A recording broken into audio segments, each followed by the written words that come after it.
Jangan lupa subscribe, like, dan komen.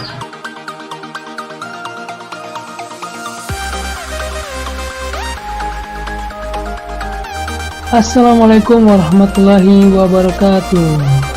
Pada video kali ini saya akan membahas mengenai pengambilan judul laporan kerja praktek. Kira-kira apa saja ya judul yang dapat diambil dalam kerja praktek? Penasaran? Nonton videonya sampai habis ya, agar kalian tahu mengenai tentang pengambilan judul laporan kerja praktek. Judul yang dapat diambil, yang pertama, judul laporanmu harus berhubungan dengan bidang studi teknik informatika yang telah dipelajari. Kalian harus cari permasalahan yang ada di instansi kalian yang berhubungan dengan teknik informatika yang telah dipelajari. Misalkan di suatu instansi itu sistem absensinya masih manual atau masih menggunakan tanda tangan pakai pulpen. Nah, itu juga merupakan suatu permasalahan. Kalian buat suatu judul yang berhubungan dengan sistem absensi yang tadinya manual menjadi sistem absensi yang lebih canggih. Itulah anak teknik informatika yang bisa mengubah sistem manual menjadi teknologi. Misalkan kalian buat judul perancangan sistem absensi berbasis QR code. Nah, itu judul yang sangat bagus. Bahkan judul ini langsung disetujui sama dosen pembimbingnya kalian. Tadinya kalian temukan sistem absensi yang manual, kini kalian buat menjadi yang lebih canggih. Pasti dosen pembimbingmu akan menerima judul yang kalian berikan.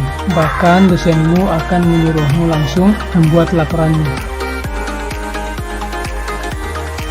Bahkan judulmu itu akan dipertahankan sampai di skripsi nanti. Untuk pembahasan laporan nanti akan saya bahas di video berikutnya. Judul yang dapat diambil yang kedua adalah judul yang diusulkan harus sesuai dengan permasalahan yang terdapat pada lembaga atau instansi atau perusahaan yang berbadan hukum. Kalau kalian bimbingan judul laporan KP-nya kalian harus melihat dahulu kondisi atau permasalahan yang terdapat pada instansi kalian atau tempat KP kalian. Setelah kalian sudah punya ide untuk mau dijadikan judul, maka kalian harus konsultasikan juga sama dosen pembimbingnya kalian. Berikan judulmu ke dosen pembimbingmu agar dia tahu bahwa kalian sudah menemukan permasalahan yang ada di tempat KP-mu. Kalau judulmu diterima, maka kalian dapat langsung membuat laporannya. Judul yang dapat diambil yang ketiga adalah judul yang diusulkan harus berupa analisa maupun perancangan sistem pada lembaga atau instansi atau perusahaan.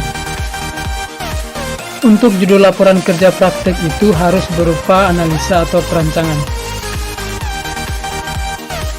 Kalau analisa itu, kalian harus menganalisis aplikasi yang sudah ada. Kemudian kalian cari tahu apa kekurangan yang terdapat dalam aplikasi itu. Kemudian kalian jadikan judul dan ubah sistemnya. Yang tadinya misalkan aplikasinya tidak bisa tersambung ke internet, nah kalian ubah jadi tersambung ke internet. Itulah namanya analisis. Kalau perancangan, kalian harus membuat sistem dalam bentuk perancangan. Kalau untuk perancangan itu dapat berupa gambar tentang sistem yang akan kalian buat. Misalkan kalian buat sistem absensi berbasis QR code, maka kalian harus membuat gambar sistemnya bagaimana.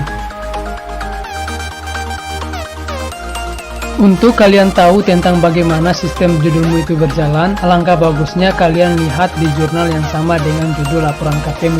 Kalian cari jurnal yang sama dengan judul laporan KP-mu.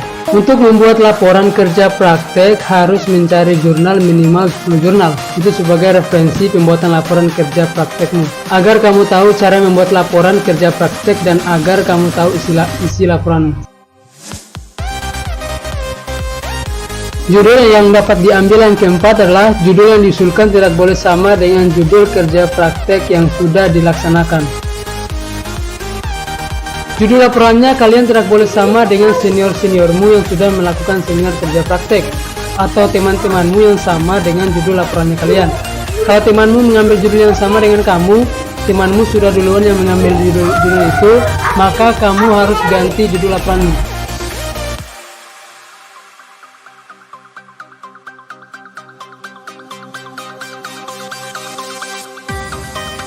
Jangan lupa subscribe, like, dan komen.